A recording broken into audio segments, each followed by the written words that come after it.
So even though there's no game today, and that means no recap later on, that doesn't mean that there's not significant news in the Yankee world today. And I've got 2 bits for you, okay? And I want to share them with you because they're relevant. And number one, the Yankees made a trade today. Yeah, finally they paired with the Arizona Diamondbacks, and they sent Keegan Curtis over to the Diamondbacks for you know who. Taillon Marte's teammate, Tim LoCastro. He's a speedy outfielder, and not the guy we were thinking of, but he's hitting a robust 178 this season, so there's that. But he did hit about 290 last year, so I mean there might be a little bit there, but his biggest intangible is his speed, and so and the Yankees don't have much of it, and they're one of the slower teams in baseball. So he can kind of help them get out of the gutter in terms of speed rankings, so give them a little bit of athleticism and versatility, and gives them another versatile athlete piece, because they already have 7 or 8 that they're not calling up from AAA. So why not another one?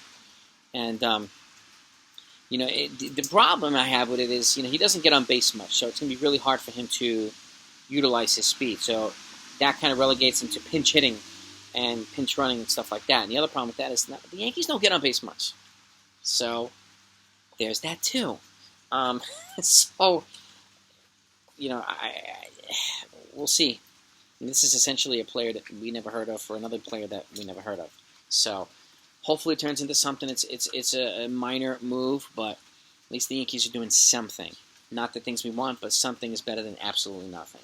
The other news is how Steinbrenner had a press conference today, a Zoom press conference. So he came out of his cave, or wherever the hell he's staying, to talk to the media.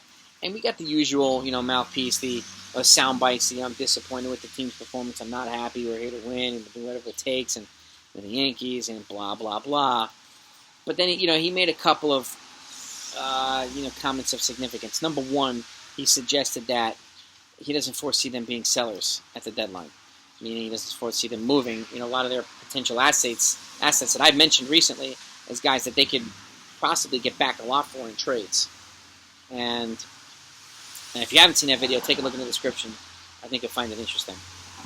And the other thing he kind of connected with that is, if somebody comes up that represents a good fit or logical fit to really help them reverse their fortunes, he will consider going over the deadline. He didn't come out and just say, yeah, we're going to go over the deadline, spare no expense, we're going to do whatever we can do to win. He did not say that, okay?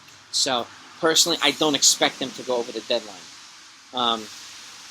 That doesn't mean it's not possible to get a Ketel Marte or somebody like that if we're offsetting enough salary in return this year to kind of help them reset. Because the problem with not resetting or resetting this year is the $210 million threshold, right? So for the first $20 million over that threshold, 210 to 230, it's a 50% taxed on every dollar spent, okay? For the first $20 million. Anything after that, from 230 to 250, it's taxed at 62%. And then anything above 250, taxed at 90%. The Dodgers did this a couple years ago, okay? And last year leading up to the World Series, too. So they were like $1 zillion over the cap. But it worked out because they won the World Series, which they're trying to do again this year. But I don't see the Yankees being as aggressive to try to do this stuff. And the fact of the matter is, the guys that would really probably represent a significant change of fortunes is like Max Scherzer, Marte, Luis Castillo, German Marquez, and all those guys have salaries high enough that will get them over the salary of the $210 million threshold. Marte, it could be possible because the salary is a little bit lower and it kind of extends the next couple of years or accelerates, but not by much. The other guys represent a lot of money, and there's still the deferred $105 million payout to Scherzer, and any team that acquires him is on the hook for some or all of it, depending on what they agree on. And personally, hard pass. I love Scherzer, but you wait for him to be a free agent in the offseason, and then you're not responsible for that money. So if you acquire him during his contract, then you're assuming some or all that money. So, and I don't know who GM in their right mind would take all that money, or even half of it for half a season of Max Scherzer.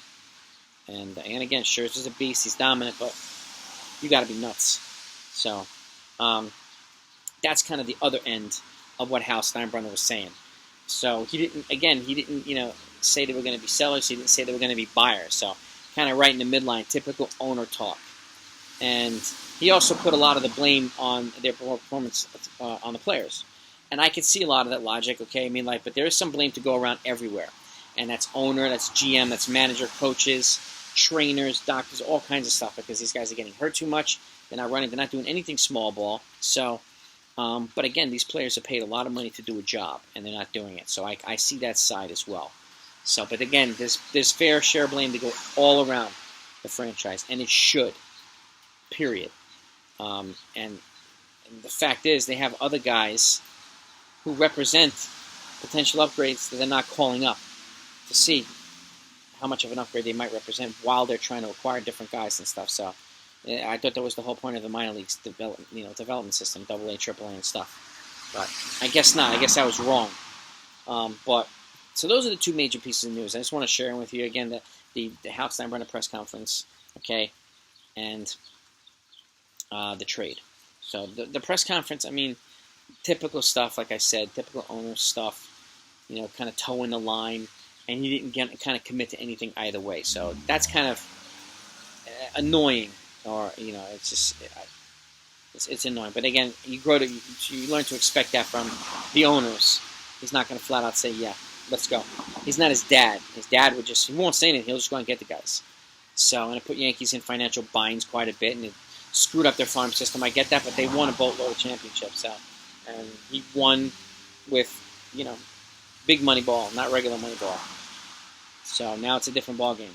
And I also think they need to revamp or at least look at the analytics department. They're way too reliant on analytics at the expense of experience and instincts and all these things all across the board in terms of analyzing this franchise. So that remains to be seen as to what they're going to do. Excuse me.